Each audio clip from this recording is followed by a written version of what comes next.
Jack Thompson had lived his entire life on the small family ranch just outside of Broken Bow, Nebraska. For generations, the Thompsons had worked these fields, enduring harsh winters, scorching summers, and unpredictable storms. Jack's father used to say, "The land provides, but only if you respect it." Now, Jack stood in the middle of his dusty fields, the once fertile soil cracked and lifeless beneath the unforgiving sun. The summer had been merciless, leaving not a single stalk of corn standing tall, not a single bean pod ready to harvest. His entire year's labor had vanished, leaving him with nothing but despair. He had tried everything. He rotated crops, used every trick his father had taught him, even consulted the county extension office for advice. But nothing worked. The drought was too strong, the ground too dry. His savings were gone, spent on fertilizer, equipment repairs, and water trucks that only offered temporary relief. Every morning, Jack walked the same rows, hoping that something, anything, had survived, but day after day, the results were the same. Empty, sun-scorched soil stared back at him. Neighbors had noticed his struggle. They offered words of sympathy, some even offered small loans or help with equipment. But Jack was proud. He had always believed a man should stand on his own, and accepting charity felt like admitting defeat. Yet, the truth was inescapable. He couldn't afford to buy seed for the next season.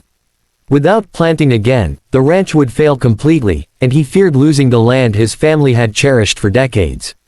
One morning, as he walked into town to gather supplies, Jack noticed Mary Reynolds at the edge of her property. Mary was a widow, known throughout Broken Bow for her quiet kindness. She had inherited a large store of seeds from her late husband, a man who had been a friend of Jack's father. Mary was unloading bags of corn, beans, and wheat from her storage shed. The sight stopped Jack in his tracks. Something about her calm determination and the way she moved among the sacks gave him a strange sense of hope. Jack hesitated, then approached her. "Morning, Mary," he said, his voice rough from dust and exhaustion. "How's the farm holding up?" Mary looked up, wiping sweat from her forehead. "Better than some, worse than others," she replied, offering a small smile. "Jack, I heard about your crops. I know this year's been brutal. My husband always believed neighbors should help each other. I have some seed left, maybe it can help you get through next season."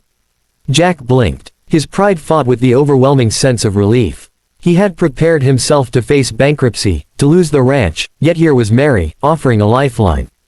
He tried to protest, tried to say he couldn't possibly accept such a gift, but the words caught in his throat. Instead, he nodded, feeling a lump form in his throat. "Thank you," he finally whispered, unable to do more than hold the bag of seed in his hands and wonder how this simple act of kindness might change everything. That day, as Jack walked back across his barren fields, carrying the precious bags, he felt something he hadn't in months: hope. Not just for the land, but for the community, for human decency, and for the chance to start over. The drought hadn't ended, but for the first time, Jack could imagine a future where his ranch might survive, and maybe even thrive again. The next morning, Jack arrived at Mary Reynolds' small, weathered farmhouse just as the sun began to peek over the horizon. He had spent a sleepless night thinking about her offer, turning it over in his mind 100 times. Pride still nagged at him, but desperation had outweighed it. He knocked lightly on the door, unsure if she would even remember her own offer.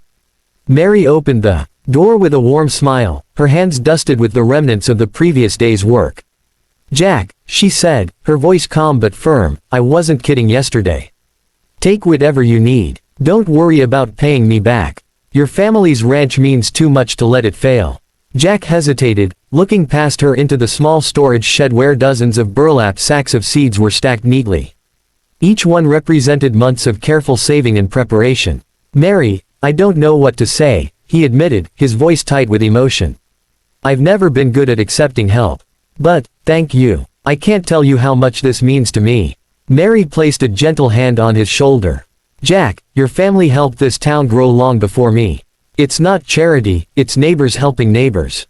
That's what makes a community strong." Relieved but still overwhelmed, Jack began loading a few sacks into the back of his old pickup truck. Mary offered to help, and together they lifted the heavy bags with quiet efficiency. The early morning air was crisp and smelled faintly of earth and hope. Other neighbors passed by on the road and waved, some curious, some smiling knowingly. Jack realized he wasn't alone in this struggle. there were people who cared, people willing to step in when life became too hard. By mid-morning, Jack had every bag he could carry stacked carefully in his barn. He ran his hands over the rough burlap and felt a surge of determination. This wasn't just about planting seeds in the soil, it was about planting hope, resilience, and the promise of tomorrow. He thought about the long hours ahead, tilling the land, preparing rows, and tending to every tiny sprout that would emerge. It would be backbreaking work, but he welcomed it now, fueled by gratitude and a renewed sense of purpose.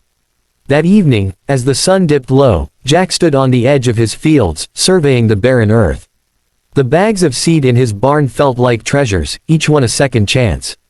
He could already envision the first shoots of green breaking through the brown soil, the barns filled with bounty once more.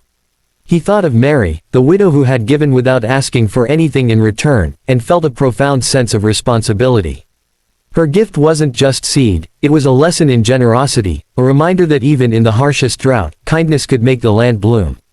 Jack knew that the coming weeks would be tough. There would be long days, blistered hands, and nights filled with uncertainty. But for the first time in months, he felt ready. He would honor Mary's trust, work harder than ever, and ensure that her generosity wouldn't go to waste. As he walked back to the barn, the sky streaked with pink and gold, he whispered to himself, "This time, we'll make it. We'll make it together." Jack rose before dawn the next day, the early chill of Nebraska morning filling the air as he stepped onto his farm. The previous evening, he had made a plan.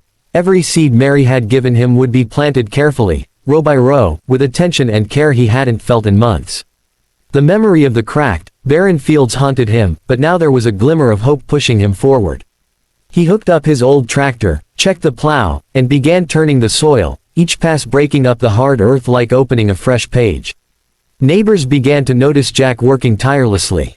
Mrs. Thompson's old friend, Carl, waved from across the fence. "Looks like someone's finally rolling up their sleeves," he called. Jack nodded, too focused on the rows ahead. He had learned the hard way that hope alone wasn't enough, it had to be paired with action.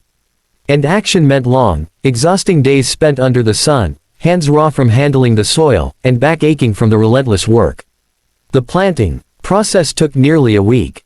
Jack carefully measured the distance between seeds, ensuring each one had room to grow. He thought about Mary with every handful of dirt, her quiet generosity echoing in his mind. "She believed I could do this," he murmured to himself, planting the last row. It wasn't just about the crops, it was about proving to himself that he hadn't lost everything, that even after failure, there was a chance to rise again. As the days passed, tiny green shoots began to appear, timid at first but determined to break through the brown, dry soil. Jack would pause each morning to inspect them, brushing away stray dirt and checking the moisture. Watching them grow, he felt something he hadn't in months, a sense of wonder. Nature, he realized, was persistent. Just like him, word of Jack's planting spread through the town. People came by, offering advice, encouragement, and even small tools. It seemed that Mary's act of kindness had rippled outward, inspiring others.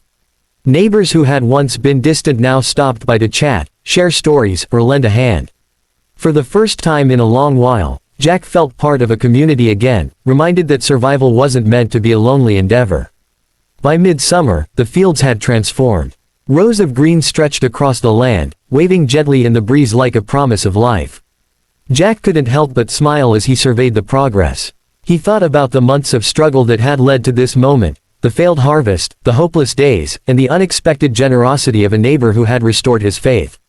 This growth wasn't just in the soil, it was in his spirit. That evening, Jack stood on the porch of his farmhouse, watching the sun dip below the horizon. The scent of fresh earth lingered in the air, and a cool breeze whispered through the young crops. He whispered a quiet thanks to Mary and to the land itself. The road ahead was still uncertain, weather could turn, pests could strike, but for now, Jack allowed himself to believe in a brighter future. The seeds of hope he had planted were beginning to bear fruit, and with each passing day, he felt more certain that his ranch, and his heart, could recover. Autumn arrived with crisp air and golden sunlight stretching across Jack's fields. For the first time in years, the ranch looked alive again. The seeds Mary had shared had grown into strong, healthy crops, rows of corn standing tall, beans climbing sturdily on trellises, and wheat swaying gently in the breeze. Jack walked among the plants, feeling the rough stalks brush against his hands, and could hardly believe the transformation. What had once been cracked, lifeless soil now pulsed with life, a testament to resilience, hard work, and the quiet generosity that had saved his ranch. The harvest began slowly, with Jack and a few neighbors bringing in the first yields. He worked tirelessly, carefully stacking sheaves of wheat and loading crates of corn into the barn. Every handful he lifted reminded him of Mary's gift, the moment she had chosen to help without expecting anything in return. He realized the true value of the seeds wasn't just in what they produced, but in the hope and motivation they had inspired. It was a lesson he intended to carry forward, a promise that kindness, once planted, could grow into something remarkable. Word of the successful harvest spread through Broken Bow. Mary came by one morning, her eyes widening at the sight of the flourishing fields. Jack greeted her with a broad smile and offered her the first basket of corn. "Look at what you made possible," he said, his voice filled with gratitude. Mary smiled modestly, shaking her head. "I didn't do this alone, Jack. You worked for every inch of this land. I just reminded you that you weren't alone in the first place." The town began to celebrate Jack's recovery. Neighbors stopped by to help with the harvest, offering tools, advice, and a few homemade pies. Children ran through the fields, laughing as they played among the crops, while elders shared stories of past harvests. Jack realized that the harvest wasn't just about the crops, it was about the community that had rallied around him, inspired by a single act of generosity.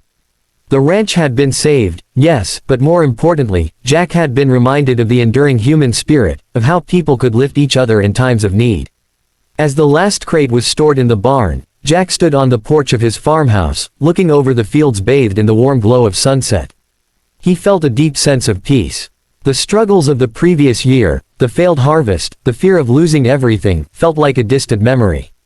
What remained was gratitude, hope, and a renewed determination to nurture the land, the community, and the bonds of friendship that had kept him afloat. Jack made a silent vow to himself. He would never forget Mary's kindness, and he would pay it forward. Whether it was helping a neighbor through a difficult season, offering guidance to a young farmer, or simply extending a hand to someone in need, he would ensure that the ripple of generosity continued. The harvest had given him more than food or profit, it had given him perspective, a reminder that even in the hardest times, hope and human kindness could grow, flourish, and feed the soul.